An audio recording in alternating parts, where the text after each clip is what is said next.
Selamat pagi Bapak Ibu yang dikasihi Tuhan. Shalom. Puji nama Tuhan. Setiap kita yang datang pagi hari ini, kita datang dengan hati yang penuh dengan ucapan syukur. Amin. Kesempatan yang Tuhan beri bagi setiap kita. Kalau pagi hari ini kita bisa datang beribadah, karena kita tahu bahwa tidak semua orang mempunyai kesempatan yang sama. Amin. Tapi kalau pagi hari ini Tuhan masih beri kesempatan buat kita untuk kita datang beribadah, itu adalah satu puji syukur di dalam hati kita yang akan kita persembahkan untuk Tuhan. Mari Bapak Ibu yang kekasih dalam Tuhan, kita akan mengawali ibadah kita dengan doa. Saya jemput kita bangkit berdiri. Sungguh hati kami terbuka untuk Engkau Tuhan. Pagi hari ini kami bersyukur buat kesempatan yang Tuhan beri bagi setiap kami. Kami boleh berkumpul di tempat ini bersama-sama dengan satu tujuan, yaitu kami rindu memuliakan nama-Mu. Biarlah pagi hari ini Tuhan, kehadiran-Mu sungguh mengubahkan hati kami. Kami mau katakan bahwa kami perlu Tuhan dalam kehidupan kami. Kami tidak bisa berjalan sendiri tanpa Tuhan. Kami perlu kekuatan yang dari Tuhan. Kami perlu pertolongan yang dari Tuhan. Engkaulah satu-satunya batu karang yang teguh di dalam kehidupan kami. Terima kasih Bapa. Kami serahkan ibadah ini ke dalam tangan-Mu. Di dalam nama Yesus, kami siap memuji dan membesarkan nama-Mu. Amin.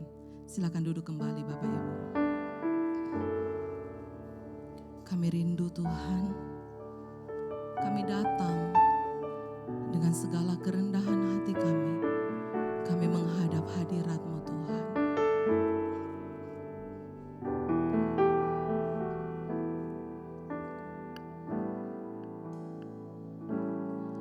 Saat ku berjalan,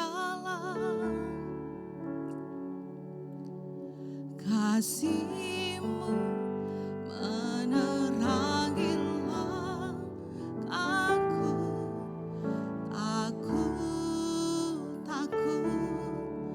Aku bimbang, karena ku tahu Kau bersamaku. Kau lebih tahu yang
Nyanyikan pujian ini.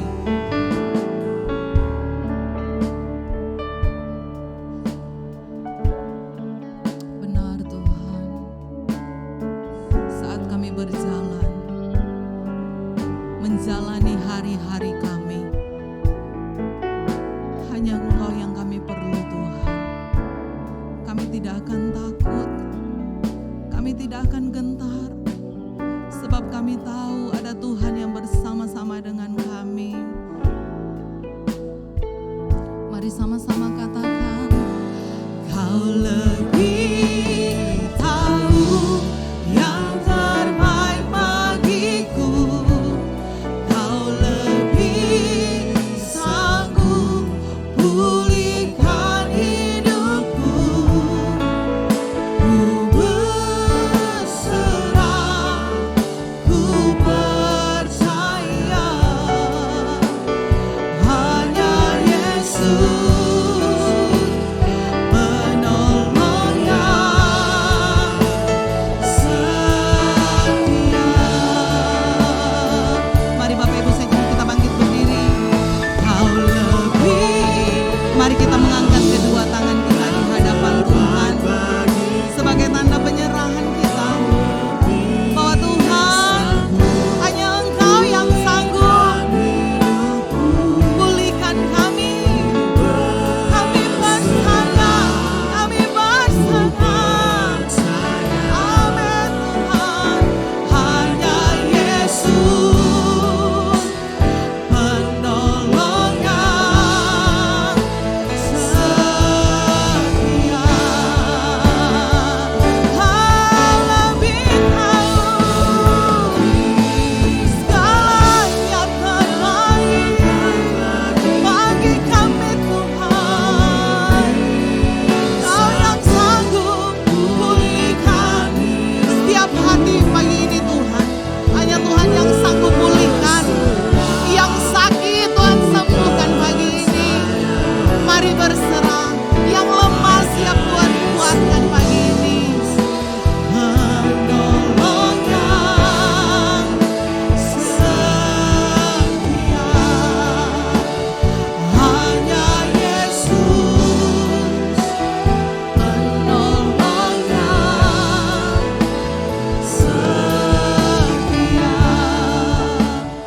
hanya Yesus penolong yang setia.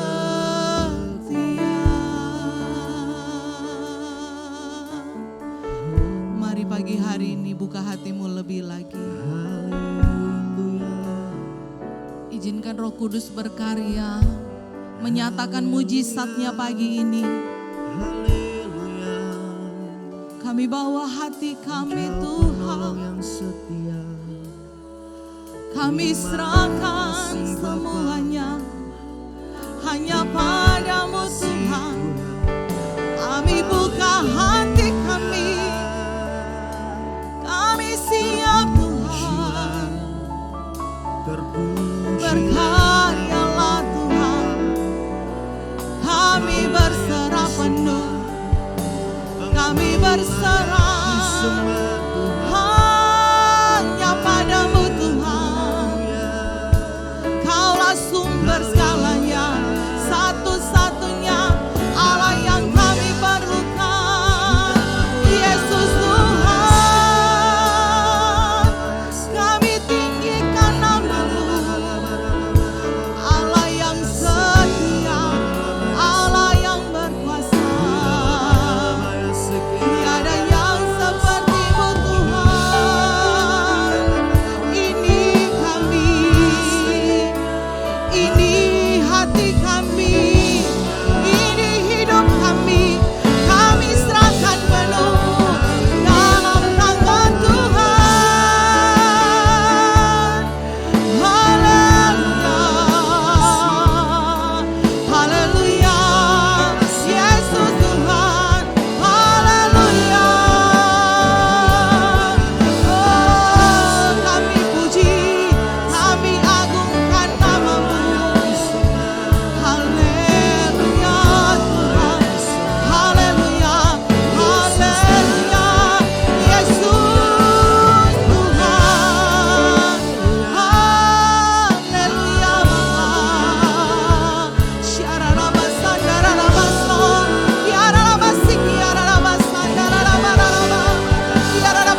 percaya Tuhan, terima kasih.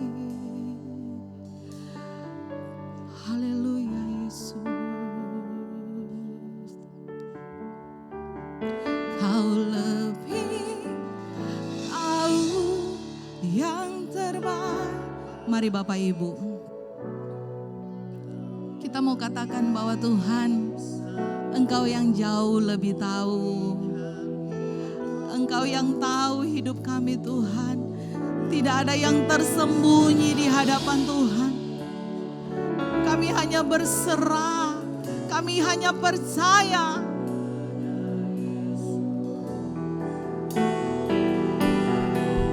Amin. Mari saudara, kita mengangkat kedua tangan kita di hadapan Tuhan. Sekali lagi katakan, Kau lebih tahu yang terbaik bagiku. Amin. Yesus, Kau sanggup pulihkan kami. Ku berserah, ku percaya. Hanya Yesus penolongnya. Sekali lagi, lebih lagi, katakan Kau lebih tahu yang terbaik bagiku. Amin Tuhan. Hanya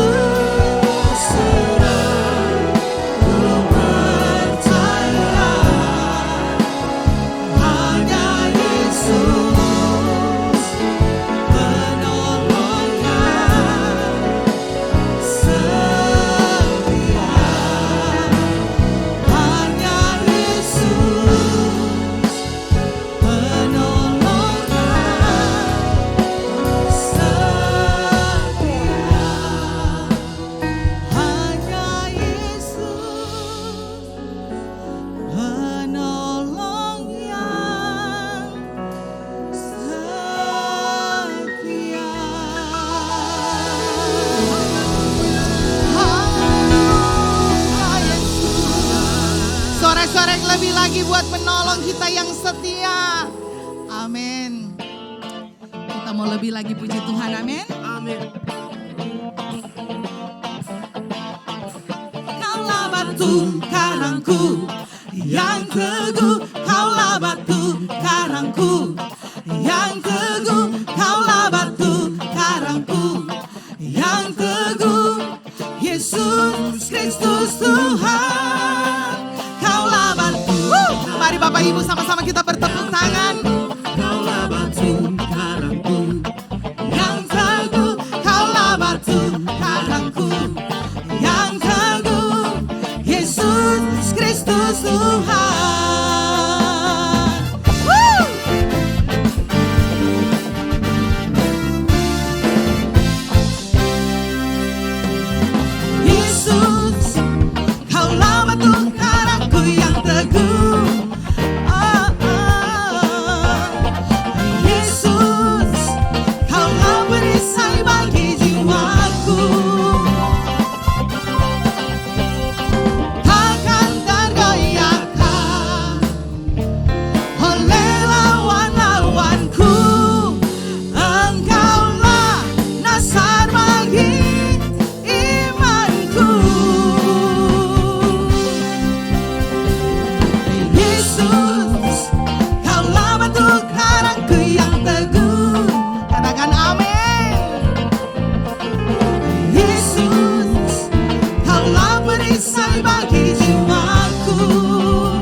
cintaku yang teguh. Yesus, Kaulah perisai bagi jiwaku. Bapak Ibu katakan, takkan tergoyahkan oleh lawan-lawanku. Sebab Tuhan, Engkaulah dasar bagi imanku. Katakan, Kaulah batu karangku yang teguh. Kaulah batu karangku yang teguh. Kaulah batu karangku yang teguh. Yesus Kristus Tuhan, Kaulah batu karangku yang teguh. Kaulah batu karangku yang teguh. Kaulah batu karangku yang teguh. Yesus Kristus Tuhan. Mari Bapak Ibu, batu karangku. Bertepuk tangan di atas kepala saudara. Kaulah batu karangku yang teguh. Kaulah batu Karangku yang teguh. Yesus Kristus Tuhan. Lebih lagi, Kaulah batu karangku yang teguh. Kaulah batu karangku yang teguh. Kaulah batu karangku yang teguh. Yesus Kristus Tuhan. Yesus Kristus Tuhan. Yesus Kristus Tuhan. Ketika kita menjadikan Yesus satu-satunya batu karang dalam kehidupan kita, Dia sanggup mengubah ratapan menjadi tarian. Amin. Di dalam kesesakan Tuhan memberi kelegaan. Di dalam kesesakan Kau beri kelegaan. di dalam kesedihan Kau beri penghiburan. Mari saudara, Tuhan Yesus ada di tempat ini. Amin. Kau tak ubahkan ratapanku kini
Bersorak lagi Bapak Ibu untuk Tuhan. Haleluya. Haleluya. Silakan duduk kembali jemaat yang dikasihi Tuhan. Saudara merasakan sukacita Tuhan mengalir, amin. Puji nama Tuhan. Di dalam hadiran Tuhan kita makin kuat. Persiapkan persembahan saudara, kita akan beri untuk pekerjaan Tuhan.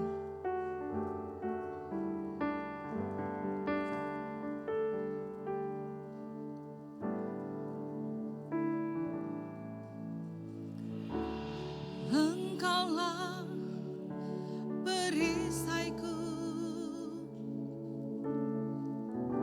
saat badai hidup menerpaku.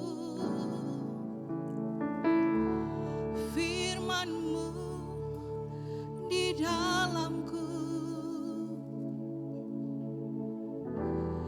tenangkan jiwaku.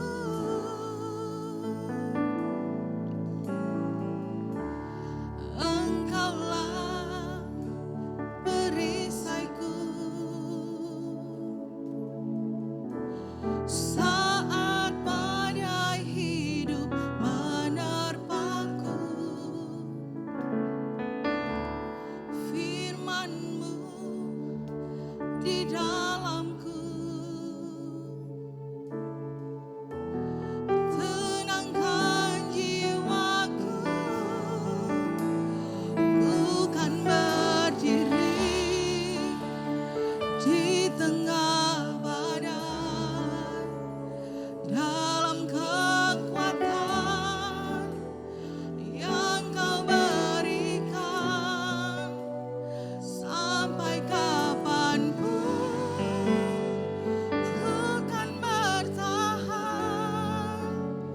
karena Yesus selalu menopang hidupku.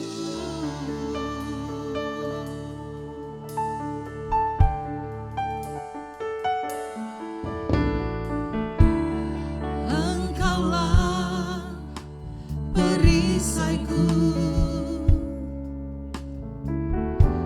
saat badai hidup menerpaku. Firman-Mu di dalamku tenangkan jiwaku. Ku kan berdiri di tengah badai dalam kekuatan yang Kau berikan.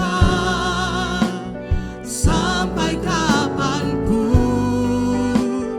ku kan bertahan, karena Yesus selalu menopang. Ku kan berdiri di tengah badai dalam kekuatan yang Kau berikan. Sampai kapanpun ku kan bertahan, karena Yesus selalu menopang. Ku kan berdiri. Kembali saya jemput jemaat Tuhan, kita bangkit berdiri dalam kekuatan yang Kau berikan. Sampai kapanpun ku kan bertahan, karena Yesus selalu menopang. Karena Yesus selalu menopang. Karena Yesus selalu menopang hidupku.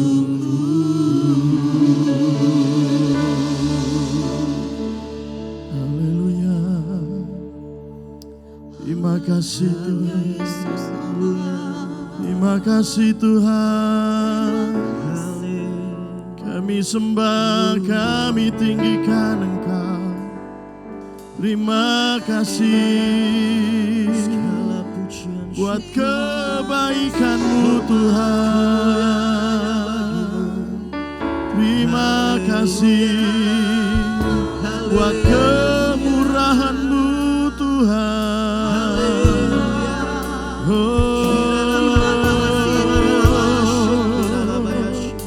Ya rala namaya sikarala nanaralamu. Ya rala maya syaralamu. Ya rala namaya. Terpujilah namamu. Kami sembah Engkau. Kami tinggikan Engkau Tuhan. Yesus Haleluya. Terima kasih Tuhan.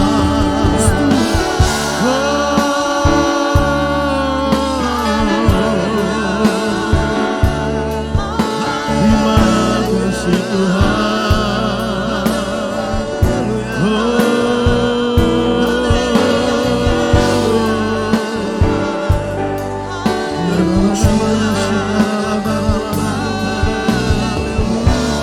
Terima kasih Tuhan.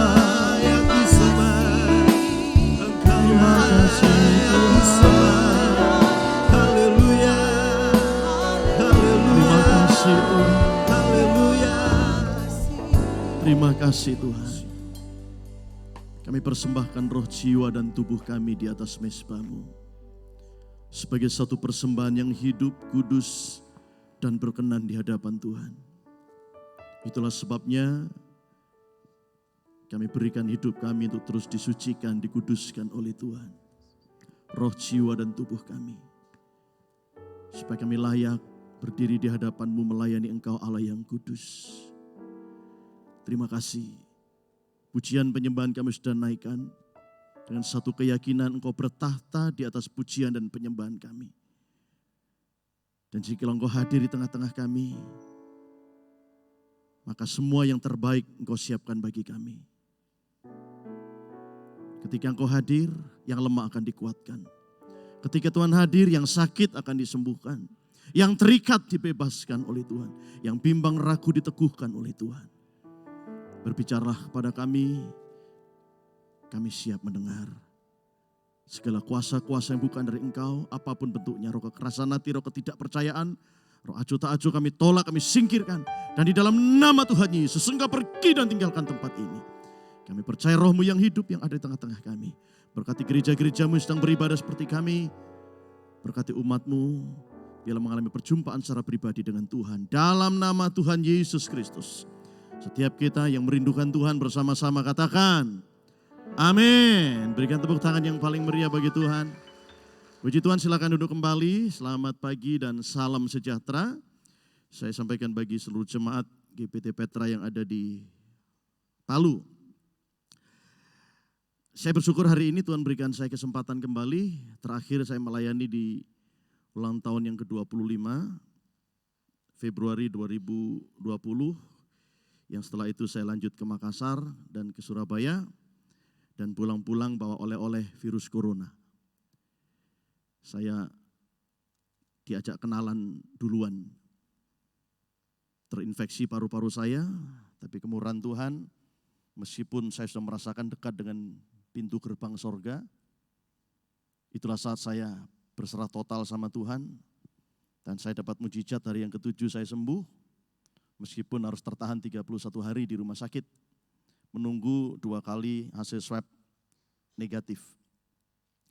Ya, perjuangan saya bukan hanya melawan coronavirus, tapi juga melawan obat yang diberikan, itulah chloroquine, dan ternyata obat ini menghantam jantung saya.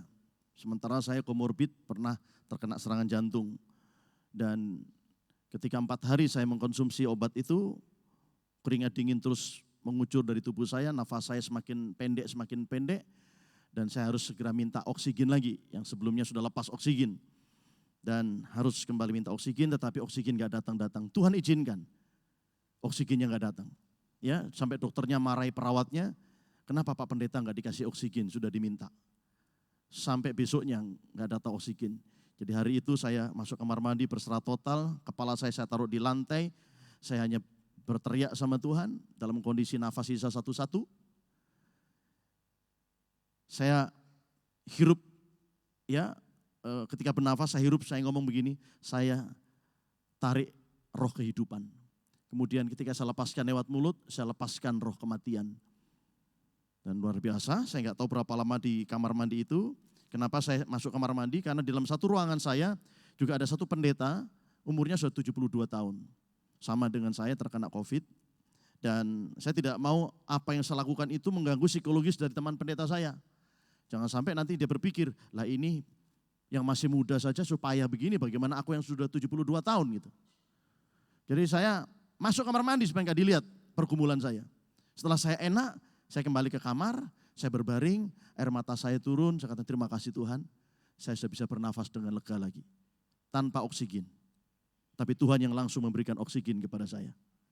Terus saya bergumul, nah kamu kasih tepuk tangan, ya sih tepuk tangan sama Tuhan.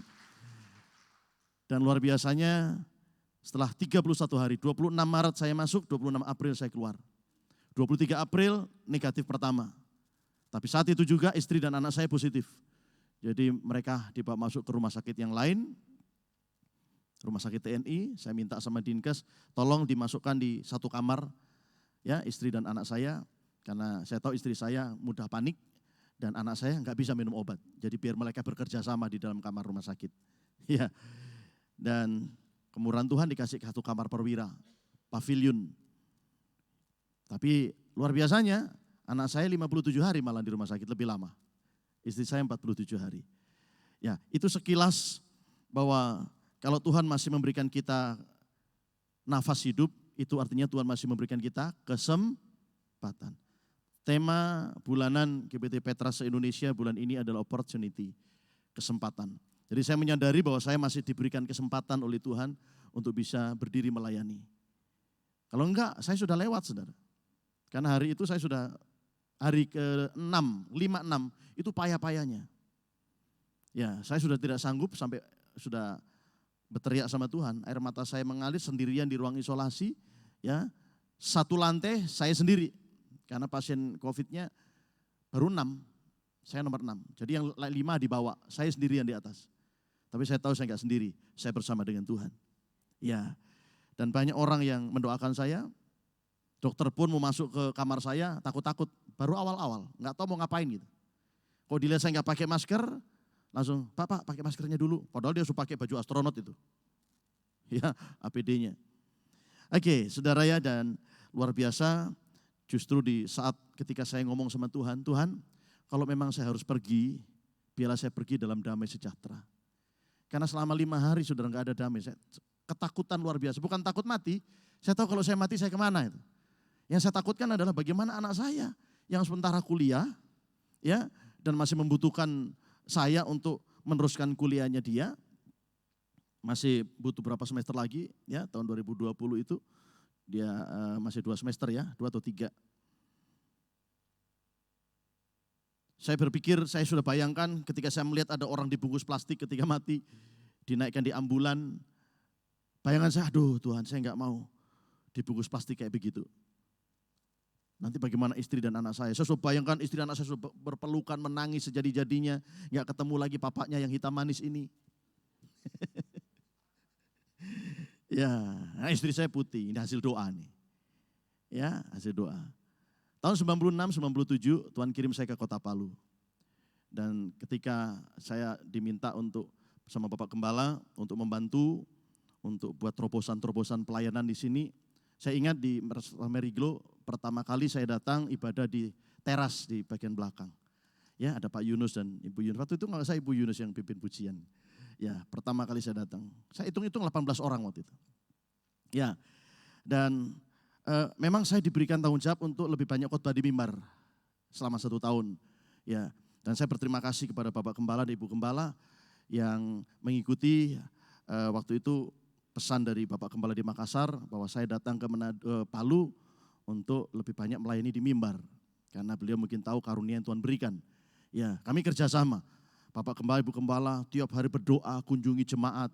Ya, sampai di gereja saya memberikan makan. Bahkan pernah suatu waktu ya di Mary Glow, saya mimpin pujian, saudara. Sementara saya pimpin pujian, ya pada waktu mau terakhir saya mau serahkan, saya lihat ya, ini enggak ada tamu ini. Ya saya undang Bapak Gembala maju untuk khotbah. Waktu saya lihat beliau maju, enggak bawa Alkitab, dalam hati saya, siapa yang khotbah ini? Ya, saya lihat ada tamu enggak? Enggak ada tamu. Kemudian saya tanya sebelum berdoa, Pak, siapa yang khotbah? Bro Sugeng. Kaget saya. Ya, lah tadi saya mimpin pujian. Sekarang saya harus khotbah lagi. Ternyata saya baru tahu dalam 1 bulan saya harus 3 kali khotbah. Ya. Dan sementara beliau berdoa di pojok panggung itu, saya perlu Tuhan tolong saya. Saya buka Alkitab saya, Tuhan tolong saya. Sementara doa nih, mau khotbah apa hari ini saya? Karena saya persiapan hanya pimpin pujian. Tapi luar biasa, justru hari itu ketika saya berdiri menyampaikan firman Allah, di tengah-tengah khotbah orang nangis satu gereja. Ya, ada lawatan Tuhan yang terjadi. Dan Tuhan menjamah jiwa-jiwa yang datang. Setahun saya di sini, kira-kira ya baru sekitar 100-an orang waktu saya tinggalkan. Dan luar biasa melihat pekerjaan Tuhan, perjuangan Bapak Gembala sampai hari ini. Ya, saya ingat ketika 18 orang pertama saya melayani dan lihat sekarang ini, ya belum lagi yang sore. Perjuangan Bapak Gembala bersama Ibu di tempat ini sungguh luar biasa oleh karena pertolongan Tuhan. Ya, dan selama 1 tahun di Kota Palu, Tuhan kasih saya bonus 1 jiwa. Ya, saya berdoa, Tuhan berikan aku yang warnanya putih. Teman saya yang nanya, mau putih mau coklat kan sama saja. Iya, memang sama saja. Aku mau memperbaiki keturunan. Ya, supaya anak yang dilahirkan oleh istriku, ya nggak hitam-hitam kayak saya. Nah, puji Tuhan, anak saya lahir jadi perpaduan, kayak luwak white coffee gitu. Ya, malah jauh lebih putih dari bapaknya. Oke, saudara, itu sekilas saya sekarang bernostalgia. Ya, ada Ibu Gembala di sini. Dulu kita di Palu Plaza ya, Jakarta Motor kalau nggak salah. Kita tinggal di sana. Ada Korobi, Dr. Ruth, ya kita latihan musik di sana. Saya ditugaskan ke sini untuk membentuk tim praise and worship. Kemudian kemurahan Tuhan saya bentuk ibadah keluarga, komsel. Ya, kemudian saya mulai rintis lagi ibadah pemuda. Ya. Dan mulai perintisan ke mana? Palolo, ke Tompe, ke Donggala. Donggala itu 1 tahun kita layani 1 jiwa. Yang namanya Cik Muiki. Selama 1 tahun 1 jiwa. Ya, hampir waktu itu putus asa, lebih baik yang satu ini bawa ke Palu saja. Tapi Bapak Gembala enggak, kita tetap layani saja. Oh iya, kita layani. Sampai akhirnya bisa jadi seperti sekarang. Ya, naik motor ke Tompe 4 jam waktu itu naik motor. Ya, ke Oti, ke Koang. Koang betul ya? Ya. Kok enggak ada yang jawab saya? Yang di Oti namanya siapa? Koang ya? Ya, Koang. Kalau saya nama Cina saya Tan Siu Geng. nama saya kan Sugeng. Jadi nama Cinanya Tan Siu Geng. Ya, jadi istri saya Jogoden, saya Ineden. Oke, mari sekarang kita akan buka Alkitab kita ya. Kelamaan ini bernostalgianya terlalu lama ini. Mungkin karena terlalu lama juga saya sudah tinggalkan Kota Palu. 2 Timotius pasal 3 ayat 1 sampai dengan ayatnya yang ke-4. Ketahuilah bahwa pada hari-hari terakhir akan datang masa yang sukar. Manusia akan mencintai dirinya sendiri dan menjadi hamba uang. Mereka akan membual dan menyombongkan diri. Mereka akan menjadi pemfitnah, mereka akan berontak terhadap orang tua dan tidak tahu berterima kasih, tidak mempedulikan agama, tidak tahu mengasihi, tidak mau berdamai, suka menjelekkan orang, tidak dapat mengekang diri, garang, tidak suka yang baik, suka mengkhianat, tidak berpikir panjang, berlakak tahu, lebih menuruti hawa nafsu daripada menuruti Allah. Ya, saya bersyukur, sungguh sangat bersyukur sama Tuhan hari ini Tuhan masih kasih saya kesempatan. Ya, sesuai dengan temanya juga kesempatan. Saya masih punya kesempatan bisa berjumpa dengan saudara di kota ini, di Kota Palu. Ya, yang saya ingat yang lama-lama dulu ada tadi Koko sama Cicencen, ya, dan Eri dan Ricky. Ya, dulu mereka kalau sakit, saudara, papanya nelpon saya, Pak Sugeng mereka mau Pak Sugeng tidur di rumah. Jadi Ricky sama Eri kalau sakit, saya mesti tidur di sana. Ya, jadi dokter saya. Ya, jadi saya bersyukur hari ini bisa kembali, bisa berjumpa dan bernostalgia lagi. Nah, Saya berhenti ayat yang pertama. Ketahuilah bahwa pada hari-hari terakhir akan datang masa yang sukar. Sekarang bukan akan datang lagi masa yang sukar. Masa yang sukar sudah datang.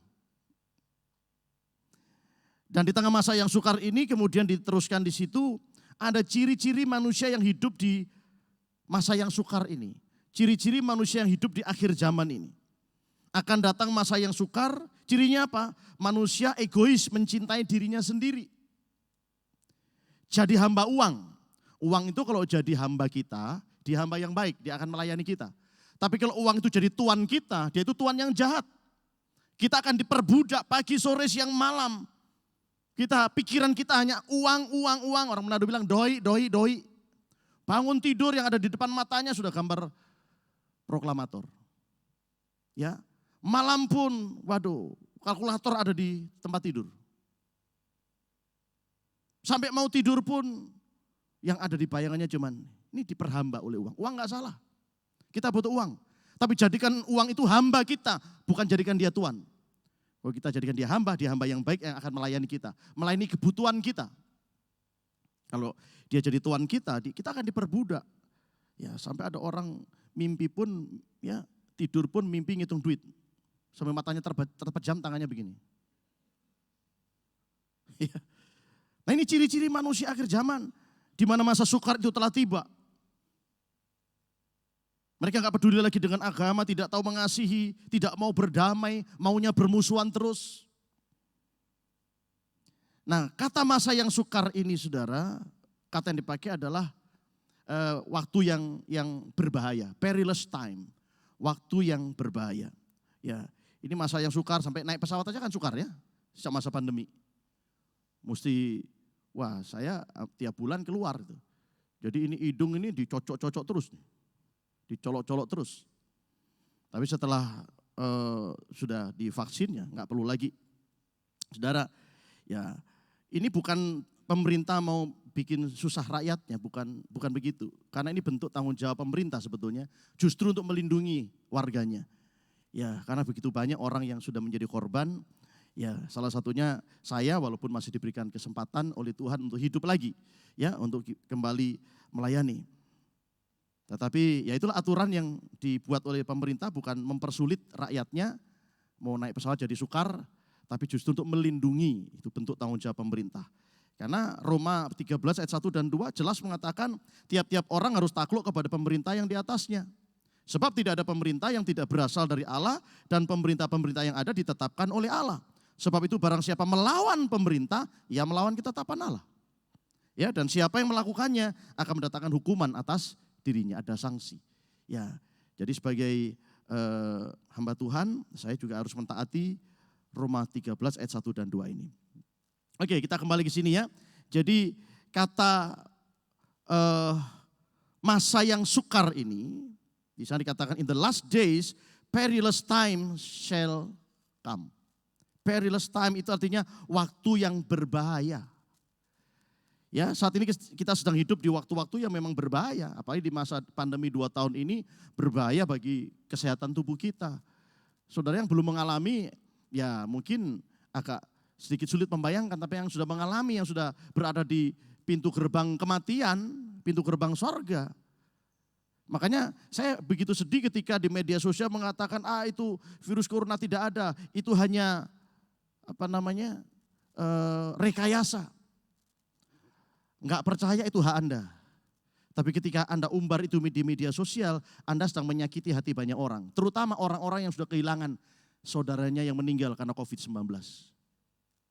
Anda menyakiti, kita mengatakan, enggak ada itu. Lah itu orang mati itu namanya pura-pura mati. Mereka mati beneran karena COVID-19. Meskipun karena komorbidnya, tapi pemicunya adalah COVID-19. Anda enggak percaya urusan Anda. Simpan baik-baik dalam hatimu. Supaya ketika engkau kena, engkau enggak jadi malu. Ya Pak bayangkan kalau dia enggak pernah mengatakan itu rekayasa itu berarti dia kena setengah mati. Ya apa enggak malu? Kemana malu kan? Ya lebih baik simpan dalam hati kalau memang enggak percaya. Ya. Jaga hati orang-orang yang sudah kehilangan, begitu banyak. Belum lama ini saya menguburkan waktu masih Delta, 2 orang.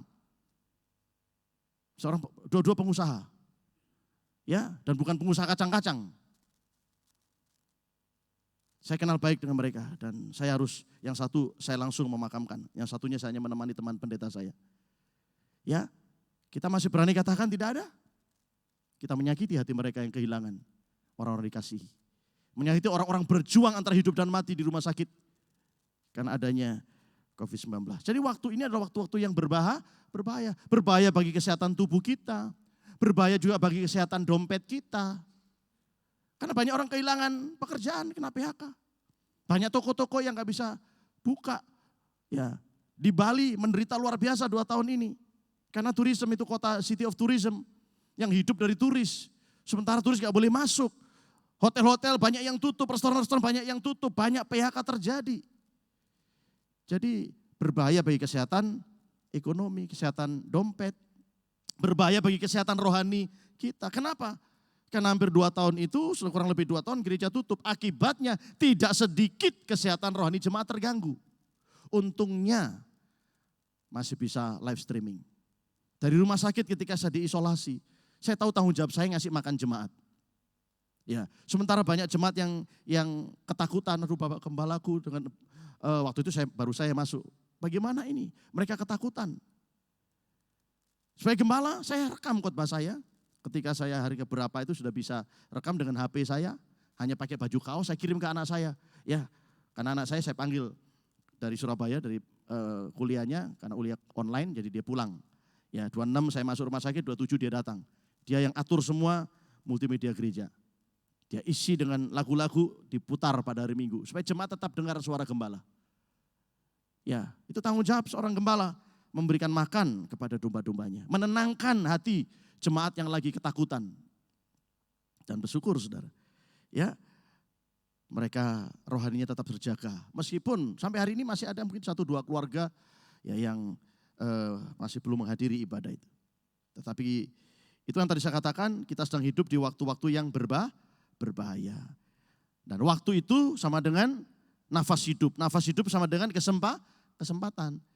Jadi kalau saudara sekarang masih hidup, masih bisa beribadah, kita masih diberi kesempatan.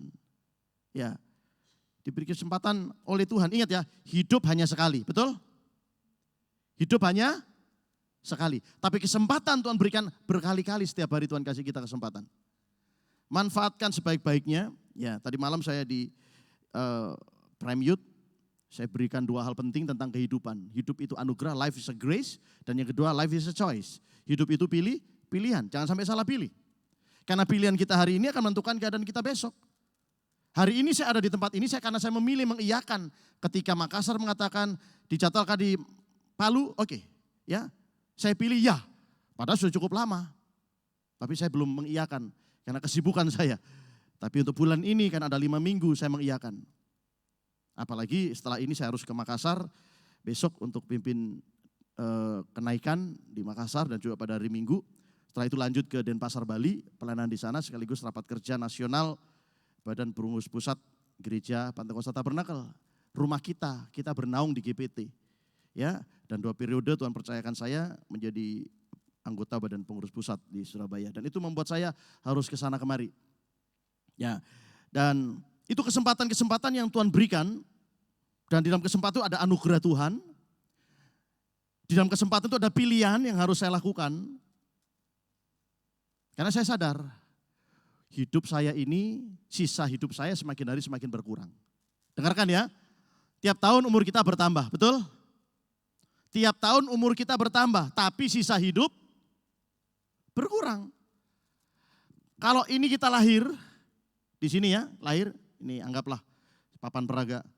Di sini nanti kita akan menyelesaikan pertandingan kita. Karena semua orang itu ada durasi hidupnya di muka bumi. Ada rentang waktu dia lahir dan dia akan meninggalkan dunia ini. Ya, ketika dia lahir gak bawa apa-apa, betul? Yang dibawa apa sama orang yang lahir, sama bayi yang lahir? Hanya satu. Anaknya orang miskin atau anaknya orang kaya, ketika lahir sama, yang dibawa tangisan. Kalau dia gak nangis, suster bikin dia menangis. Kalau perlu kakinya diangkat begini, dipukul di pantah. Pak! Supaya kaget dia. Ketika kaget paru-parunya on, bernafas, nangis dia. Kalau belum nangis, dikasih nangis. Itu tanda bahwa paru-parunya berfungsi. Jadi Semua orang lahir, datang, membawa hal yang sama. Enggak bawa apa-apa. Papanya toko emas besar.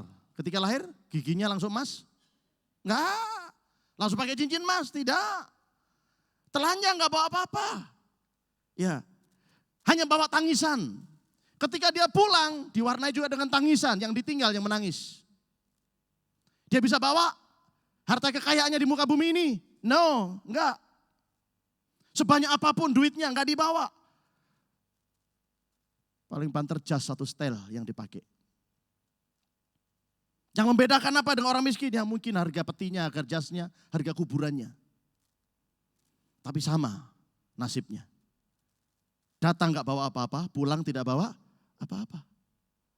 Jadi perhatikan durasi kita hidup ini. Alkitab berkata apa? Manusia itu hidup kalau kuat umurnya 70 tahun, kalau kuat 80 tahun. Ya, jadi kalau sekarang ada yang umur 69 tahun, siap-siap tahun depan. Lu kan Alkitab berkata 70, kalau kuat 80. Jadi kalau sekarang 69, berarti tahun depan. Ya enggak, itu enggak mutlak. Hidup manusia itu memang 70. Angka itu Tuhan berikan untuk memberitahu manusia bahwa manusia hidup itu ada limitnya, ada batasnya.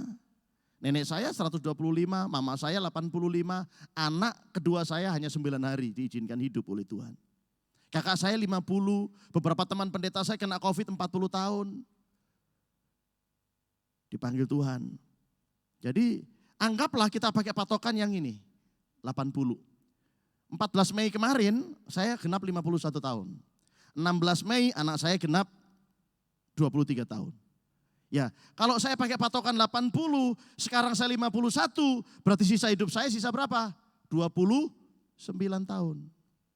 Jadi ketika umur saya bertambah, kayak di sini, umur saya bertambah, berarti sisa hidupnya semakin pendek.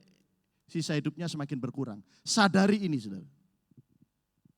Tiap tahun umurmu atau sisa hidup saudara berkurang. Ketika kita menghitung hari-hari kita sedemikian rupa, maka kita akan jadi orang yang bijaksana. Gak jadi orang yang bodoh. Orang bijaksana itu menggunakan waktunya dengan baik. Efesus 5 ayat 15 dan 16. Karena itu perhatikanlah dengan saksama bagaimana kamu hidup. Janganlah seperti orang bebal tetapi seperti orang arif. Dan orang yang bijaksana, orang arif itu adalah orang yang apa? Dan pergunakanlah waktu yang ada, kesempatan yang ada, karena hari-hari ini adalah jahat. Hari-hari yang berbahaya, saudara. Pergunakan waktu yang ada. Jadi orang yang bijaksana adalah orang yang menggunakan sisa hidupnya dengan bijak, dengan baik. Ya. 1 Petrus 4 ayat 2 dan 3. 1 Petrus 4 ayat 2 dan 3. Supaya waktu yang sisa, waktu yang sisa. Jadi ini yang sudah kita lewati, past time, waktu yang sudah kita lewati. Kita sedang ada di present time, waktu sekarang ini. Ya, kita hidup enggak di masa lalu, kita belum hidup di masa depan, tapi kita hidup di masa sekarang, present time. Ya, dan nanti ada future time-nya, waktu yang akan datang. Yang akan kita tuju di sana. Baik tidaknya hidup kita di masa depan tergantung hari ini. Pilihan kita, keputusan kita pada hari ini. Waktu yang Tuhan sediakan bagi kita, kesempatan itu hari ini. Ya, kesempatan itu kapan? Hari ini. Katakan hari ini. Oh belum semua, katakan hari ini. Jadi hari ini pada waktu engkau mendengarkan suaranya, jangan mengeraskan hatimu. Karena kita tidak hidup di masa lalu. Kalau keadaan kita hari ini buruk karena pilihan dan keputusan kita di waktu yang lampau salah, kita nggak bisa kembali ke masa lalu untuk mengubah keputusan kita. Tapi kita bisa memperbaikinya hari ini supaya besok yang buruk hari ini besok jadi baik. Hari ini yang baik kalau Anda salah pilih, salah memutuskan, besok bisa jadi buruk. Jadi perhatikan bagaimana engkau hidup. Perhatikan dengan seksama. Dikatakannya Efesus 5 tadi, perhatikanlah dengan seksama bagaimana kamu hidup. Kita ini terlalu sering memperhatikan hidupnya orang daripada hidup kita sendiri. Kita terlalu sering mengomentari hidupnya orang daripada mengomentari hidup kita sendiri. Itu orang bodoh, saudara. Kalau hanya selalu melihat orang lain, apalagi kekurangannya terus diungkit-ungkit. Dia lupa dengan kekurangannya dia sendiri. Ya, benda kecil di mata orang dia bisa lihat. tetapi balok di matanya sendiri, dia nggak bisa melihat. Perhatikan baik-baik, supaya waktu yang sisa jangan kamu pergunakan menurut keinginan manusia, tetapi menurut kehendak Allah. Sebab telah cukup banyak waktu kamu pergunakan untuk melakukan kehendak orang-orang yang tidak mengenal Allah. Kamu telah hidup dalam rupa-rupa hawa nafsu, keinginan, kemabukan, pesta pora, perjamuan minum, dan penyembahan berhala yang terlarang. Ya, jadi sekarang apa yang harus kita lakukan? What should we do? Apa yang mesti kita kerjakan, apa yang mesti kita lakukan dengan waktu yang sisa, yang nggak ada yang tahu durasinya sisa berapa. Waktu yang kita masih miliki ini berapa nggak ada yang tahu. Kita nggak tahu umur berapa kita mati, tapi yang pasti kematian, waktu matinya nggak pasti, kita nggak tahu. Tapi yang pasti umur kita atau sisa hidup kita berkurang, itu yang pasti. Ya, makanya apa yang mesti kita kerjakan? Saudara, pada waktu tahun 95 jadi gembala di Parepare. 96 ya, pertengahan saya ditelepon Bapak Gembala, ditugaskan ke Kota Palu. Turun pangkat, habis jadi gembala di Parepare, jadi pengerja di Palu. Meskipun saya harus khotbah 3 kali sebulan. Ya, tetapi secara jabatan saya turun pangkat. Tapi yang saya bukan mengejar jabatan, bukan posisi yang saya cari, tapi fungsi. Untuk apa saya punya posisi kalau hidupku gak berfungsi? Jadi walaupun saya turun pangkat di Kota Palu, jadi pengerja, gak apa-apa. Yang penting hidupku di Palu ini berfungsi, jadi berkat bagi masyarakat, bagi jemaat yang ada di Kota Palu. Itu yang saya lakukan pada tahun 96, saudara. Dan ternyata tanggung jawab yang dipercayakan Bapak Gembala untuk menugaskan saya ke Palu ini merupakan kesempatan bagi saya. Ya, apakah saya menghadapi kesulitan? Ya pasti. Cukup banyak kesulitan yang saya hadapi ketika saya melayani di Kota Palu ini tahun 96, 97. Tapi saya punya prinsip, kesulitan yang saya hadapi ini bukan masalah bagi saya, tapi kesempatan bagi saya. Tergantung cara kita memandang. Kesulitan itu jadi masalah kita, kesukaran hidup jadi masalah kita, atau jadi kesempatan bagi kita. Kesempatan untuk apa? Kesempatan untuk belajar. Di Palu saya banyak belajar. Belajar apa? Belajar berserah sama Tuhan. Ya, saya belajar mengerti apa sih rencana Tuhan. Kok habis jadi gembala, kok turun pangkat jadi pengerja di Kota Palu. Saya belajar mengerti rencana Tuhan. Saya belajar beriman dan berharap kepada Tuhan di masa-masa di saat saya sedang mengalami kesulitan dalam pelayanan yang dipercayakan. Saya belajar beriman, belajar berharap. Banyak ya kesempatan yang Tuhan berikan. Bayangkan cuma setahun saja Tuhan berikan saya banyak kesempatan untuk saya belajar di Palu. Belajar beriman, berharap kepada Tuhan. Ya, kadang-kadang baru tengah bulan sudah nyanda ada doi. Mau makan apa saya? Ya, tapi luar biasa, ada saja pertolongan Tuhan datang. Ya, ada orang yang tiba-tiba datang, ya, Mas, tadi malam gak bisa tidur, kenapa? Tuhan suruh saya ini bawa ini ke Mas. Ya, dia panggil saya Mas. Ya, ini apa ini? Kalau perpuluhan kasih sama Bapak Gembala, ya, jangan untuk saya. Oh enggak, saya disuruh ini kasih sama Mas Sugeng. Ya sudah, kalau memang itu memberkati saya, ya saya doakan. Padahal Anda tahu hari itu duit saya tinggal 3.000 rupiah. Ya, beras sudah habis. Ya, sudah nggak bisa makan lagi. Sementara saya tampung satu anak pemuda dari Makassar datang ke Palu untuk survei pekerjaan. Dan tinggal sama saya, namanya tinggal sama saya mesti kasih makan. Dan saya bilang sama dia, namanya Hendrik. Hendrik, uang tinggal 3.000, saya bilang. Ya, semuanya sudah habis. Ya, kamu punya uang. Ada saya punya uang ini. Tapi ini nanti mau pakai ongkos pulang ke Makassar. Jangan. Ya, daripada kita pakai makan, kemudian kamu gak bisa pulang, wah tambah susah kita dua. Biarlah yang lapar satu perut saja, jangan 2 perut. Maksudnya dalam hati saya, ngusir dia halus, pulang Jong anak ke Makassar. Ya, tapi luar biasa. Kemudian saya keluarkan dompet, ayo kita berdoa. Saya tumpang tangan. Tuhan, ini sisa yang ada pada kami. Ya, kami butuh makan dalam nama Tuhan Yesus. Saya nggak pernah ngomong, sekarang baru saya bercerita. Saya nggak pernah, kalau kekurangan saya nggak pernah ngomong di mimbar, saudara. Ya, karena saya tahu yang menugaskan saya Tuhan. Maka dia yang bertanggung jawab untuk menghidupi hambanya. Ya, waktu saya selesai tumpang tangan, ya udah kita tidur. Tidur dalam keadaan lapar. Pagi-pagi itulah, tiba-tiba masih pagi sekali orang itu datang. Ya, dan waktu saya buka 70.000. Wah, 70.000 tahun itu saudara. Langsung saya pikir rumah makan 3-3. Makan mie Hokian. Ya, kan itu kesukaan saya. Luar biasa saudara. Dan itu bukan hanya sekali, berkali-kali Tuhan izinkan. Makanya hadapi kesulitan ya. Tapi justru kesulitan itu melatih iman saya. Ada kesempatan di balik kesulitan yang saya hadapi. Disitulah imanku bertumbuh, pengharapanku bertumbuh kepada Tuhan. Ya, apalagi yang saya belajar? Saya belajar menerima kekurangan orang lain. Apalagi yang saya pelajari? Saya belajar arti sebuah kesetiaan. Arti sebuah ketulusan dalam melayani. Di balik kesulitan-kesulitan yang saya hadapi. Belajar apa lagi saya? Belajar ketaatan terhadap otoritas. Ya, dan hari ini saya akan ajak saudara melihat, kita akan belajar dari satu tokoh Alkitab. Seorang yang memiliki hikmat kerajaan. Yang mengalami begitu banyak kesulitan dalam hidupnya. Tapi kesulitan-kesulitan itu dijadikan kesempatan bagi tokoh ini. Untuk melakukan perbuatan yang besar dan ajaib. Ya, saya lihat jam dulu.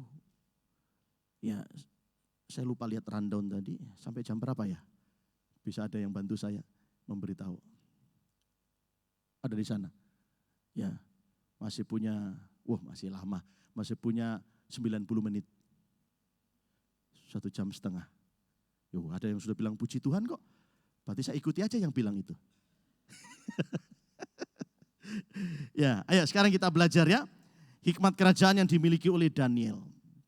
Salah seorang warga Yahudi yang sukses di tanah rantau. Atau negeri pembuangan. Dan Daniel ini banyak kali mengalami masa-masa sulit dalam hidupnya. Dan ini seorang yang bukan hanya sukses, tapi sangat sukses di tanah rantau. Dia seorang pegawai kerajaan yang memiliki prestasi yang begitu luar biasa. Daniel menjadi pejabat tinggi dari 4 raja yang berbeda. Umur karirnya panjang Daniel ini. Ya, biasanya kalau kayak di negara kita, ya, kalau presidennya ganti, biasanya kabinetnya ganti. Betul ya? Ya, diganti. Tapi Daniel luar biasa.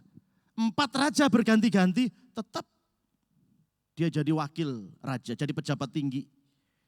Tetap dipercaya menjadi pejabat tinggi. Di Indonesia saja presidennya belum ganti, menterinya sudah diganti, kena reshuffle. Ya kan? Presiden, wah ini nggak becus nih kerja nih. Ya udah di reshuffle aja, ganti yang lain. Ini cuma tahu ngomong, ya lebih banyak ngomong daripada kerja. Ganti aja, diganti. Karena kerjanya nggak sesuai dengan harapan presiden. Presiden waduh iramanya rock, kenceng. Ya nggak kebetulan dia memang penyuka musik rock. Pak Presiden kita, ya irama kerjanya juga begitu. Menteri-menterinya mesti ngikuti iramanya presiden. Nggak bisa pakai irama sendiri. Ya presiden musik rock, keroncong menterinya. Ya nggak nyambung, ketinggalan jauh gitu ya. Reshuffle diganti, tapi luar biasa Daniel ini ya. Dan ini memiliki, kalau bisa katakan kingdom wisdom. Memiliki hikmat kerajaan. Dan juga kingdom power. Kuasa kerajaan, otoritas kerajaan. Itu sebabnya Daniel bersama dengan 3 temannya yang biasa saya sebut SMA, Sadrah, Mesak, Abednego. Ya, ini 4 pemuda Yahudi yang mengalami kesuksesan, keberhasilan yang luar biasa di tanah rantau. Ya, dan ternyata saudara, kesukaran yang mereka hadapi, kesulitan yang mereka hadapi justru menjadi kesempatan nama Tuhan dipermuliakan di tanah rantau. Ya, nama Tuhan semakin dikenal dan juga kesempatan karir mereka semakin apa? Semakin naik. Coba ya, Daniel pasal 1 ayatnya yang ke-17. Kepada keempat orang muda itu, Daniel, Sadrah, Mesak, dan Abednego, Allah memberikan pengetahuan dan kepandaian tentang berbagai-bagai tulisan dan hikmat. Sedang Daniel juga mempunyai pengertian tentang berbagai-bagai penglihatan dan mimpi. Ya, nah apa hikmat yang dimiliki oleh Daniel sehingga dia selalu lolos dari setiap kesulitan yang dihadapi, kebanyakan kesulitan-kesulitan yang mustahil, yang sulit untuk diselesaikan. Tapi Daniel berhasil menyelesaikan. Ya, orang-orang hebat, orang-orang pintar pada zaman itu di kerajaan itu nggak ada yang bisa menyelesaikan masalah itu. Bagi mereka itu masalah. Tapi bagi Daniel itu kesempatan. Kesempatan untuk membuktikan bahwa Allah yang dia miliki adalah Allah yang hidup. Yang sanggup memberikan hikmat kepada Daniel. Ya, jadi kesulitan yang dihadapi oleh Daniel itu bukan hanya mengancam jabatan, tapi juga bisa mengancam nyawanya. Tetapi Daniel selalu bisa menuntaskan. Kalau saya kasih nama, saya suka kasih nama mission impossible. Misi yang tidak mungkin bisa diselesaikan. Ya, tapi dengarkan baik-baik.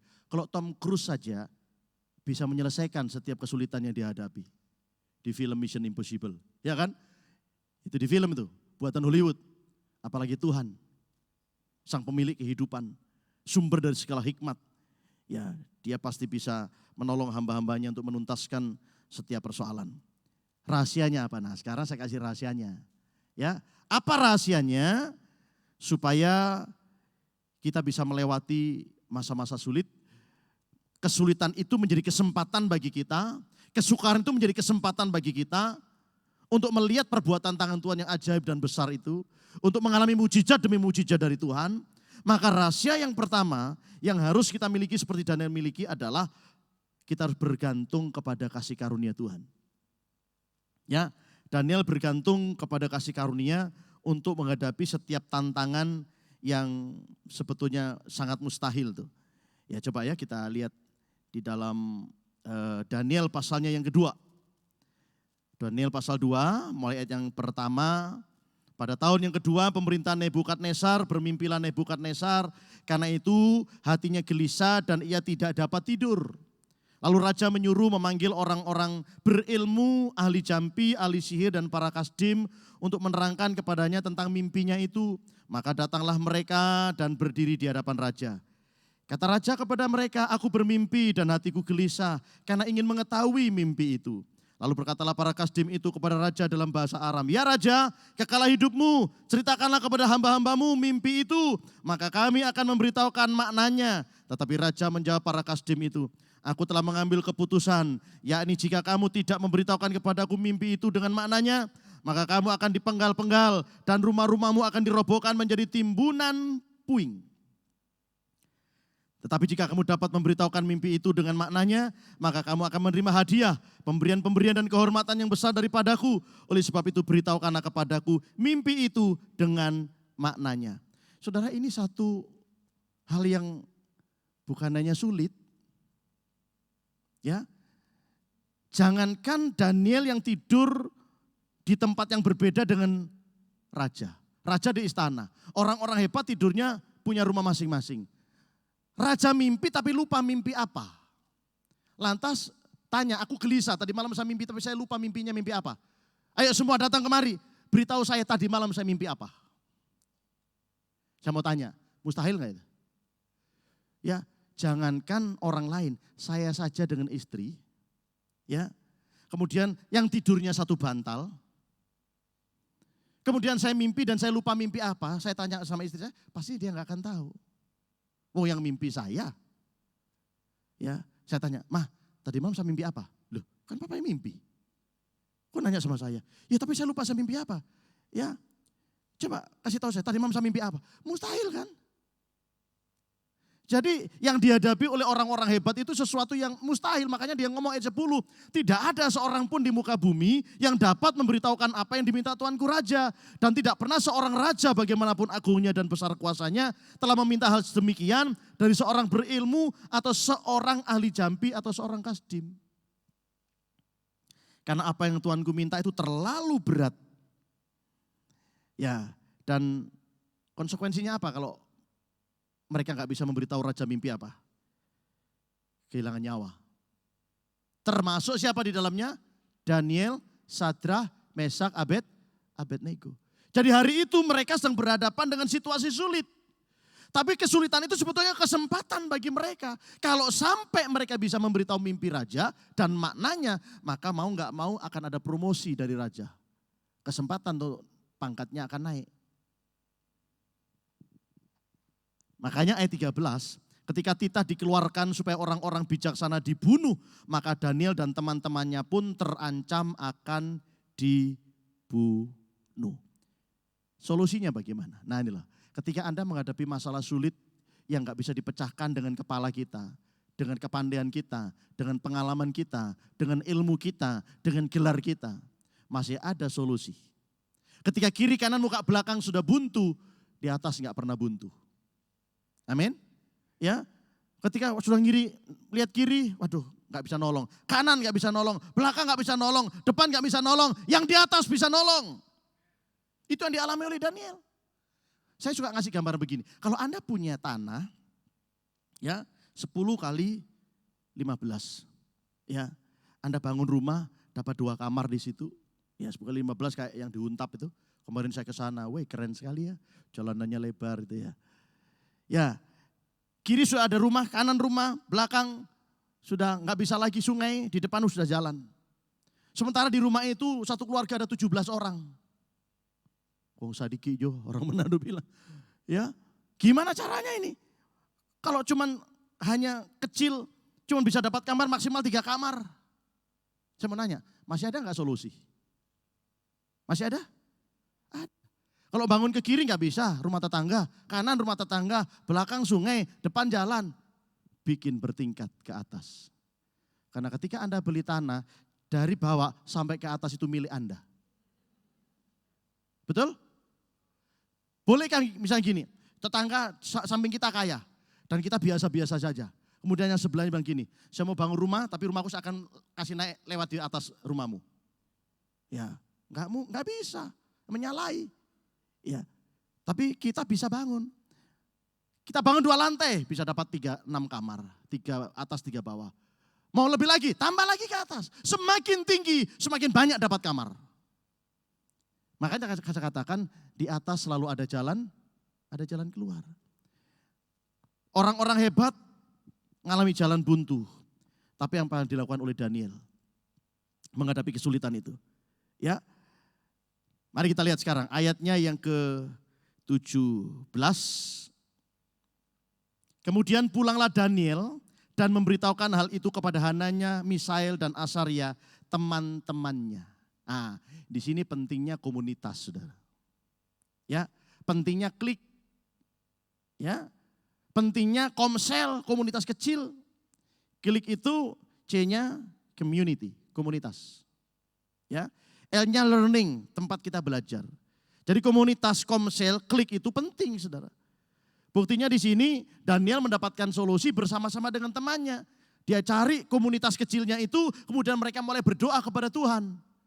Diklik di komunitas kecil itu, ya, tempat kita berkumpul, community, komunitas, tempat kita learning, belajar, tempat kita membangun intimacy, keintiman dengan Tuhan, ya, dan tempat kita untuk membangun sebuah covenant, menjadi anak-anak perjanjian, yang pada akhirnya K-nya yang terakhir kindness, ya. Kita berbagi kebaikan satu dengan yang lain. Ini pentingnya klik. Nah, ketika mereka berkumpul, bertemu bersama-sama di kelompok yang kecil itu, Daniel memberitahukan hal itu kepada Hananya, Misael dan Asaria teman-temannya dengan maksud supaya mereka memohon kasih karunia atau kasih sayang kepada Allah semesta langit dan mengenai rahasia itu supaya Daniel dan teman-temannya jangan dilenyapkan bersama-sama orang-orang bijaksana yang lain di Babel. Jadi ketika mereka berkumpul, mereka berdoa, menyembah Tuhan, memohon kasih karunia Tuhan, berharap bergantung kepada kemurahan hati Tuhan. Apa yang terjadi? Ayat 19, maka rahasia itu disingkapkan kepada Daniel dalam suatu penglihatan malam, lalu Daniel memuji Allah semesta langit. Jadi ketika Anda hadapi masalah yang sulit dipecahkan, yang sudah tanya kiri kanan muka belakang gak ada yang bisa menolong, keluarga gak bisa nolong, ingat, masih ada satu pribadi yang bisa tolong kita. Datanglah merendahkan diri di hadapan Tuhan. Mohon kasih karunia. Maka dia akan datang dan pertolongannya tidak pernah terlambat. Amin. Ya, Tuhan gak pernah terlambat menolong kita. Daniel berhasil mengatasi kesulitan. Caranya bergantung kepada kasih karunia Allah. Mereka sehati memohon kasih sayang Tuhan, masalah yang sulit bahkan mustahil itu akhirnya teratasi. Ya, dengarkan, tidak ada masalah yang gak bisa diselesaikan oleh Tuhan. Tidak ada tembok yang terlalu tebal untuk bisa dirobohkan kalau kita bergantung kepada kasih karunia. Tidak ada laut yang terlalu dalam untuk kita bisa seberangi. Dengan kasih karunia Allah bisa diseberangi. Terbukti Musa bisa menyeberang. Yosua bisa menyeberang. Bisa merobohkan tembok. Tidak ada api yang bisa membakar kita. Seperti Sadrak, Mesak, Abednego. Orang yang hidup dalam kasih karunia Allah. Itu selalu mendapatkan pertolongan tepat pada waktunya. Makanya kuncinya hari ini adalah bergantunglah kepada kasih karunia Tuhan. Jangan bergantung kepada tangan manusia. Tapi bergantunglah kepada tangan Tuhan. Karena tangan manusia bisa kehilangan kemampuan untuk menolong kita. Bergantunglah kepada kemurahan hati Tuhan, bukan kemurahan hati manusia. Karena hari ini manusia bisa murah hati, besok bisa berubah.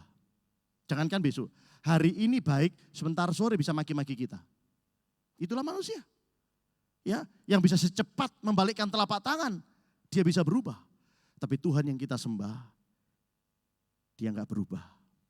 Kasihnya tetap sama untuk kita. Kuasanya tetap sama. Dia tidak pernah kehilangan kemampuan. Dia tidak pernah kekurangan stok kasih untuk mengasihi kita. Ya, jadi inilah yang dialami oleh Daniel. Kesulitan yang dialami oleh Daniel ini justru membuka pintu, pada akhirnya membuka kesempatan nama Tuhan dipermuliakan. Ya, Daniel pasal 2 ayatnya yang ke-47. Kok dari tadi di 39 terus? Ya, 4. Ini kacamata saya kayaknya sudah waktunya diganti. 0052. Ya, Daniel 2:47.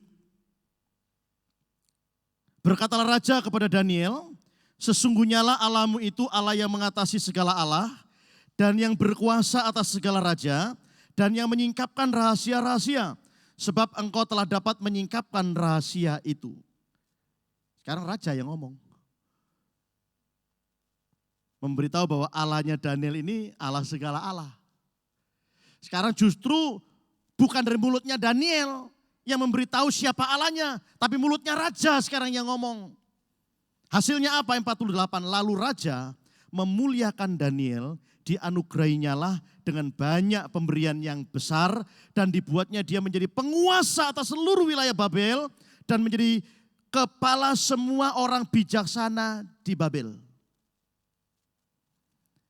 Bagi orang hebat yang lain, orang pintar yang lain, tantangan yang diberikan oleh raja itu masalah besar, mustahil. Tapi bagi Daniel, Sadrak, dan Abednego itu kesempatan besar. Ini bedanya. Yang satu memandang kesulitan sebagai masalah besar, tapi orang yang hidup dalam kasih karunia memandang kesulitan sebagai kesempatan besar. Dan terbukti, dia bisa menolong raja, memberitahu raja mimpi apa. Hebat loh, luar biasa ya. Bukan Danielnya hebat, tapi karena roh Tuhan ada pada Daniel. Roh Kudus yang memberitahu dia. Tadi malam raja, seolah-olah gini, kayak dibisiki gitu. Enggak usah khawatir. Tadi malam raja mimpinya begini. Ya, terus artinya apa? Artinya ini nih. Oh sudah, thank you. Ya. Dia menghadap raja. Tuan raja, tadi malam Tuan raja mimpi ini dan artinya seperti ini. Wah, kagetlah raja. Sehingga raja memproklamirkan sekarang. Kesempatan nama Tuhan ditinggikan, dipermuliakan di seluruh kerajaan. Oleh karena kesulitan yang dihadapi oleh Daniel menjadi kesempatan yang besar, nama Tuhan ditinggikan. Yang kedua, kesempatan yang besar, posisinya Daniel dinaikkan.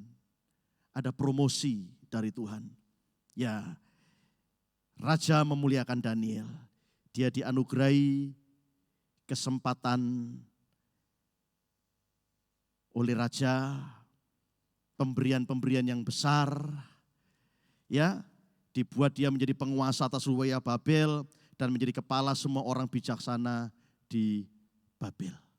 Ya, jadi masih ada lanjutannya, tapi nanti kita akan lanjutkan sebentar sore.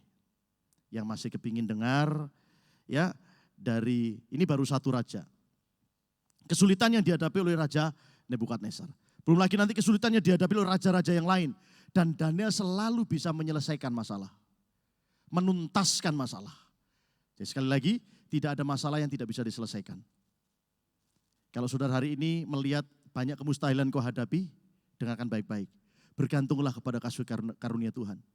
Maka sesulit apapun, pertolongan akan datang dalam hidup saudara. Amin. Saya sudah melewati, saya nggak punya waktu untuk memberikan testimoni, kesaksian-kesaksian hidup yang lain. Begitu banyak pertolongan Tuhan yang datang di saat saya menghadapi sesuatu yang mustahil. Tapi ternyata bukan hanya bagi Tuhan, ya tidak mustahil. Tapi bagi orang yang percaya, apa yang mustahil juga tidak mustahil. Amin. Mari tutup Alkitab saudara, kita akan datang kepada Tuhan.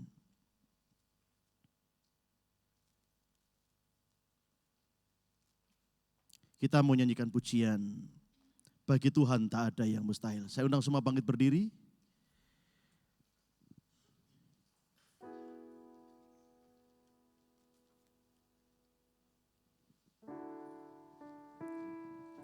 Ku yakin saat kau berfirman, ku menang saat kau bertindak. Hidupku hanya ditentukan oleh perkataanmu.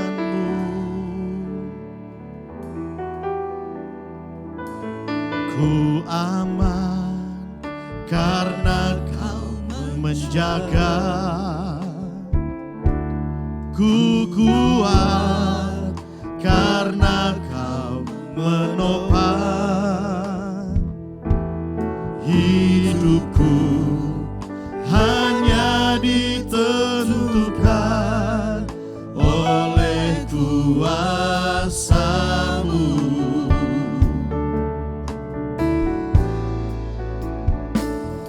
Bagi Tuhan tak ada yang mustahil.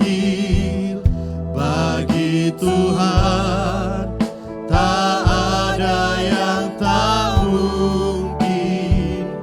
Mujizatnya disediakan bagiku.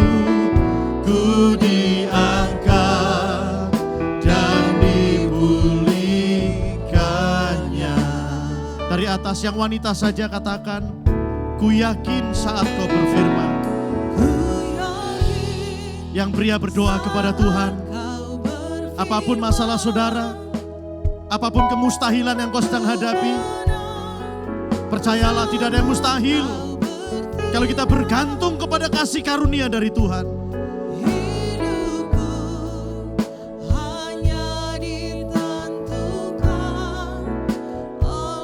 Sekarang yang pria katakan, ku aman karena kau menjaga. Dan yang wanita berdoa kepada Tuhan, ku aman karena kau menjaga. Ku kuat karena kau menopang. Hidupku hanya ditentukan oleh kuasa.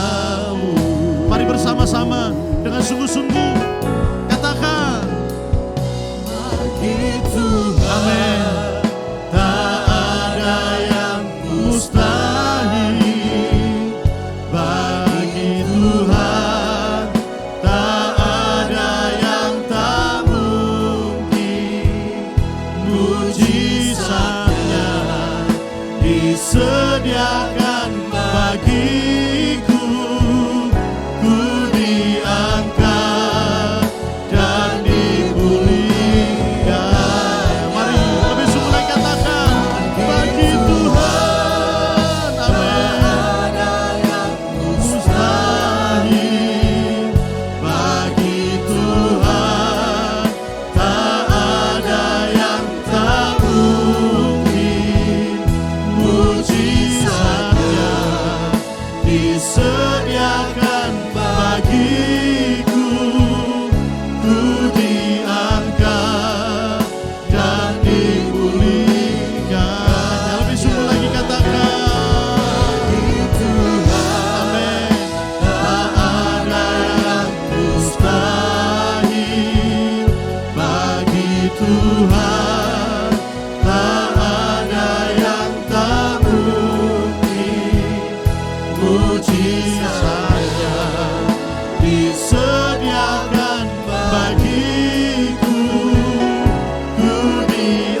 diangkat, ku diangkat dan dipulihkannya.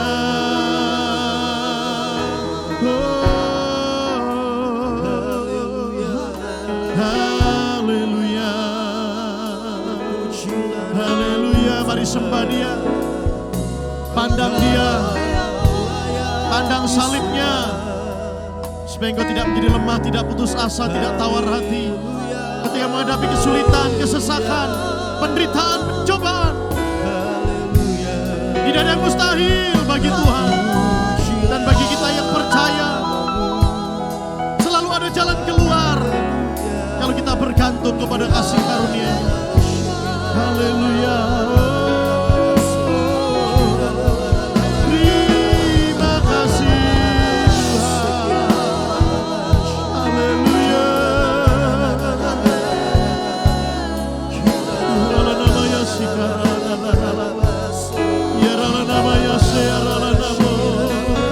Haleluya. Terima kasih Tuhan. Terima kasih Tuhan. Hamba-Mu sudah berhenti menyampaikan firman-Mu siang hari ini. Tetapi Engkau akan terus bekerja dalam setiap hidup kami. Dengan segala kekurangan dan keterbatasan hamba-Mu menyampaikan kebenaran ini. Tetapi dengan satu keyakinan, kuasa-Mu tidak dibatasi oleh keterbatasan manusia. Apa yang mustahil bagi kami, tidak mustahil bagi Engkau. Sebelum hamba-Mu meninggalkan mimbar ini, berapa banyak di antara jemaat yang hadir, engkau sedang menghadapi kesulitan, mungkin dalam bisnismu, dalam keluarga rumah tangga saudara, kesulitan menghadapi anak-anak saudara, kesulitan keuangan, kesulitan dalam hal kesehatan, kesulitan apapun. Dengar baik-baik, ada kesempatan yang besar di balik kesulitan yang engkau hadapi. Engkau butuh kasih karunia. Kalau hari ini saudara membutuhkan kasih karunia Allah, terutama saudara sedang menghadapi masalah-masalah dalam kehidupan, kesulitan-kesulitan, pencobaan, penderitaan dalam hidup saudara, dan engkau butuh kasih karunia, seperti yang Tuhan berikan kepada Daniel, Sadrak, Mesak, dan Abednego. Angkat tanganmu kalau engkau butuh kasih karunia itu. Gak usah lihat kiri dan kanan. Jangan ikut-ikutan. Ya, siapa lagi? Ya, Bapa, dalam nama Tuhan Yesus, engkau bukan hanya melihat tangan yang terangkat, tapi engkau melihat hati yang terbuka untuk menerima kasih karunia-Mu. Dalam nama Tuhan Yesus Kristus, turunlah kiranya kasih karunia-Mu Tuhan atas setiap kehidupan anak-anak-Mu di tempat ini. Muka belakang kiri kanan, bahkan kami yang ada di stage, yang ada di panggung ini. Kami juga butuh kasih karunia-Mu Tuhan. Untuk kami melewati kesulitan demi kesulitan yang Kau izinkan terjadi dalam hidup kami. Kami butuh kasih karunia-Mu. Turunlah kiranya kasih karunia-Mu pada siang hari ini. Dalam nama Tuhan Yesus Kristus. Dan Kau akan melihat keburukan yang Kau alami akan Tuhan ganti, Tuhan ubah menjadi kebaikan saudara. Goodness of God. Ada kebaikan Tuhan yang Kau akan alami. Akan ada mujizat yang akan terjadi dalam rumah tangga saudara. Akan ada mujizat yang terjadi dalam keuangan saudara. Ada mujizat yang terjadi dalam bisnis saudara. Bahkan apapun yang Kau lakukan dengan tanganmu, Tuhan akan buat berhasil. Dalam nama Tuhan Yesus Kristus. Katakan sekarang terima kasih Tuhan. Genggam tangan saudara, genggam tanganmu dan katakan terima kasih Tuhan. Firman Allah berkata, apa saja yang kamu minta dan doakan, percayalah bahwa kamu telah menerima, maka hal itu akan diberikan kepadamu oleh Tuhan. Genggam dan terima dengan iman. Terima kasih Tuhan, Engkau sudah menolong usahaku, Engkau sudah menolong rumah tanggaku, Engkau sudah menolong bisnisku, Engkau sudah menolong pelayananku, Engkau sudah menolong kesehatanku. Terima kasih, aku terima dengan iman saat ini. Dalam nama Tuhan Yesus. Terima kasih Bapa. Terima kasih. Dan siang ini sebelum kami pulang, kami terus menyerahkan penggembalaan GPT Petra yang ada di Kota Palu ke dalam tanganmu. Berkati Bapak dan Ibu Gembala bersama keluarga. Kiranya tangan Tuhan terus terulur, kasih karunia Tuhan terus dinyatakan di tengah-tengah rumah tangga mereka, di tengah-tengah pelayanan mereka, di tengah-tengah pengembalaan mereka. Jadilah perjuangan yang sudah dikerjakan selama ini, kami percaya Tuhan akan melanjutkan dengan kasih karunia yang lebih besar lagi. Dalam nama Tuhan Yesus. Berkati seluruh pemimpin yang ada di gereja ini. Berkati seluruh imam, para pelayan yang melayani. Engkau kembalikan kekuatan dan pengurapan yang baru dalam setiap kehidupan mereka. Seluruh sidang jemaat, kami percaya tangan Tuhan terulur untuk terus menolong mereka. Menjaga, melindungi mereka, karena Engkaulah Gembala Agung kami yang tidak akan pernah meninggalkan kami sedetik pun dalam nama Tuhan Yesus. Sesaat lagi kami akan pulang, kami akan kembali ke rumah kami masing-masing. Jaga, lindungi, sertai, tibakan dengan selamat, roh maut celaka, rancangan jahat manusia. Kami tolak, singkirkan dalam nama Tuhan Yesus. Seluruh persembahan yang sudah dibawa oleh jemaat-Mu, baik persembahan persepuluhan, persembahan apapun yang dibawa, Tuhan buka tingkap-tingkap di langit dan curahkan berkat-Mu dengan limpah di dalam nama Tuhan Yesus Kristus. Tadakan tangan saudara. Pulanglah dengan bawa segala berkat anugerah dari Allah Bapa, Anak dan Roh Kudus. Diberkatkan kepada kita semuanya mulai siang ini sampai selama-lamanya. Diberkatilah kita semua. Diberkatilah nikah dan rumah tangga kita. Diberkatilah anak cucu kita. Diberkatilah pelayanan dan pekerjaan kita. Diberkatilah studi pendidikan saudara. Diberkatilah toko-toko saudara, perusahaan saudara, bisnis saudara, karir saudara. Bahkan apapun yang kau lakukan dengan tanganmu dibuat berhasil oleh Tuhan. Dan pulanglah, jadilah berkat. Jadilah jawaban mulai siang ini sampai Tuhan Yesus datang menjemput kita. Dalam nama Tuhan Yesus Kristus. Haleluya.